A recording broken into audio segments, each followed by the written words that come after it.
आज हम बात करेंगे प्रेपोजिशन बाय और टिल की। बाय कॉम्पिटिटिव एग्जाम्स के हिसाब से बहुत इंपॉर्टेंट प्रेपोजिशन है। Why? Because the meaning keeps on changing, right. So आज हम बात करेंगे बाय के अलग अलग तरीके के डिफरेंसेस की। तो जो पहला डिफरेंस है वो हमें पता होना चाहिए बाय और टिल में। अब जब मैंने प्रेपोजिशन की क्लास स्टार्ट करी थी, जब हमने प्रेपोजिशन का फर्स्ट सेशन लिया था, तो this is the basic thing that we guys need to remember that कोई भी प्रेपोजिशन 3 पार्ट्स में आ सकता है, तो उसके 3 मीनिंग्स हो सकते हैं, टाइम, प्लेस एंड मिसलेनियस। तो बाय जब मैं टाइम के साथ बात करता हूँ तो उसका कुछ और मीनिंग होगा, जगह के साथ बात करता हूँ तो कुछ और मीनिंग होगा, और मिसलेनियस में कुछ और मीनिंग होगा। तो अगर आप लोगों को ये आदत पड़ गई है प्रेपोजिशंस में कि एक हिंदी मीनिंग याद किया और उसके हिसाब से क्वेश्चन सॉल्व करने की कोशिश की, तो आपके क्वेश्चंस बहुत ज़्यादा गलत हो सकते हैं। फॉर एग्जाम्पल दिस, तो बाय इट का मतलब है 8 बजे तक, बाय द रिवर का मतलब है नदी के पास, और बाय राहुल का मतलब है राहुल के द्वारा। तो बाय के 3 डिफरेंट मीनिंग्स हैं। तो आज हम बात कर रहे हैं बाय और टिल की। सो बाय और टिल जब टाइम की बात करते हैं तो they are exactly the same. So by और टिल जब टाइम की बात करते हैं they are exactly the same as per as Hindi is concern. Hindi के हिसाब से इन दोनों में कोई फर्क नहीं है, राइट। बाय इट का मतलब है 8 बजे तक, टिल इट का मतलब है 8 बजे तक। इंग्लिश पे जैसी मैं आऊँगा इसमें बहुत ज़्यादा फर्क हो जाएगा। कैसा फ़र्क होगा? Let just quickly talk about it. So by it और टिल इट दोनों बात कर रहे हैं 8 बजे तक की, लेकिन बाय फोकस करता है काम के ख़त्म होने की, और टिल फोकस करता है रेंज की। ठीक है, तो अगर मैं काम के ख़त्म होने की बात कर रहा हूँ तो मैं बाय लगाता हूँ, और अगर मैं रेंज की बात कर रहा हूँ तो मैं टिल लगाता हूँ। For example, I played by 8 and I played till 8। अब इन दोनों क्वेश्चंस में क्या प्रॉब्लम है, आई प्लेड बाय 8 और आई प्लेड टिल 8 में, कि आप 8 बजे तक खेले और 8 बजे तक खेले, ऐसे तो सॉल्व होगा नहीं। अब मुझे क्या देखना है? मुझे देखना है कि मेरा खेलना ख़त्म हो गया था 8 बजे तक कि ख़त्म नहीं हुआ था। ख़त्म in the sense proper finish, right. तो ये सेंटेंस मुझे साफ साफ बता रहा है कि मैं 8 बजे तक खेला, उसके बाद मैंने कुछ और काम किया। अब आपका काम ख़त्म हुआ नहीं हुआ ये नहीं बता रहा है, वो बता रहा है मैंने 8 बजे तक ये काम किया।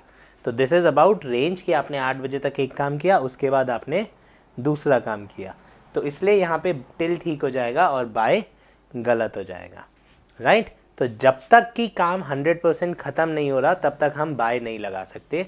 तो मैं 8 बजे तक काम ख़त्म कर लूँगा, इसमें आएगा बाय, और मैं 8 बजे तक काम करूँगा, इसमें आएगा टिल। तो 8 बजे तक काम करूँगा मतलब 8 बजे के बाद मैं घर चला जाऊँगा, चाहे काम ख़त्म हो चाहे काम ख़त्म नहीं हो। वेराज 8 बजे तक काम ख़त्म कर लूँगा मैं, बाय लगेगा। तो इसलिए हम यहाँ पे टिल लगाएंगे, बाय नहीं लगा सकते। अब अगर मैं यहाँ पे फिनिश लिख देता,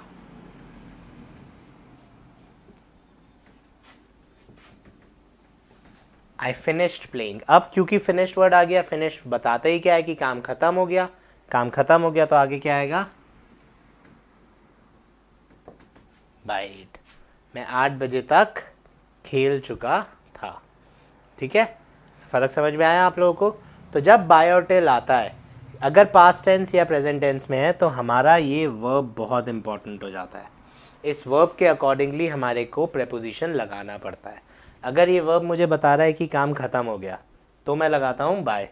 अगर इस प्रेपोजिशन से वर्ब से मुझे पता चल रहा है कि काम ख़त्म नहीं हुआ, बस आपने उतने बजे तक किया, तो आप लगाओगे टिल, राइट। फॉर एग्जाम्पल यहाँ पे तो हमने प्लेड लिखा। आप कोई ऐसा वर्ब सोचते हैं जो काम ख़त्म होने की बात करता हो, जैसे कि से आई रीच्ड। अब रीच्ड और प्लेड में यही फ़र्क है। प्लेड का क्या मतलब है? मैं 8 बजे तक खेला, गेम ख़त्म हुआ नहीं हुआ कोई गारंटी नहीं है। लेकिन आई रीच्ड मतलब आप पहुँच गए। आप पहुँच गए तो काम ख़त्म हो गया। तो मैं 8 बजे तक पहुँच गया था, तो यहाँ पे आएगा बाय, यहाँ पे टिल गलत हो जाएगा। तो जब मैं बाय और टिल का क्वेश्चन एग्जाम में आएगा तो आपको ये वर्ब बहुत इंपॉर्टेंट हो जाएगा।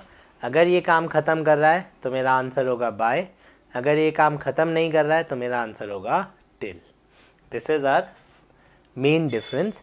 अब अगर आप लोगों ने हमारे टेंसेस वाले वीडियोस फॉलो किए हुए हैं तो आपको पता होगा, अगर नहीं किए हैं तो आप एक बार फ्यूचर परफेक्ट देखिए। उसमें अब क्या होता है, एक टेंस होता है future perfect, I will have, right. I will have played and I will play.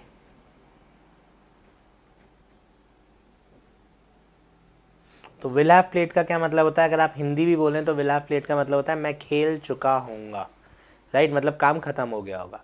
तो will have focuses on that the work would have been finished, काम खत्म हो गया होगा। तो विल हैव यहाँ पे यही काम कर रहा है जो फिनिश काम कर रहा है पास्ट टेंस में। तो विल हैव मीन्स काम खत्म हो गया होगा, तो इसलिए विल हैव के साथ हमेशा बाय आता है और विल के साथ टिल आता है। तो अगर उसने बोल दिया आई विल प्ले बाय 9, बिल्कुल गलत है। I will have played till 9, बिल्कुल गलत है, क्योंकि विल हैव जो है वो काम ख़त्म करने की बात करता है और विल जो है वो काम को कंटिन्यू करने की बात करता है। आई होप क्लियर हो गया होगा the difference between by and till. Thank you guys.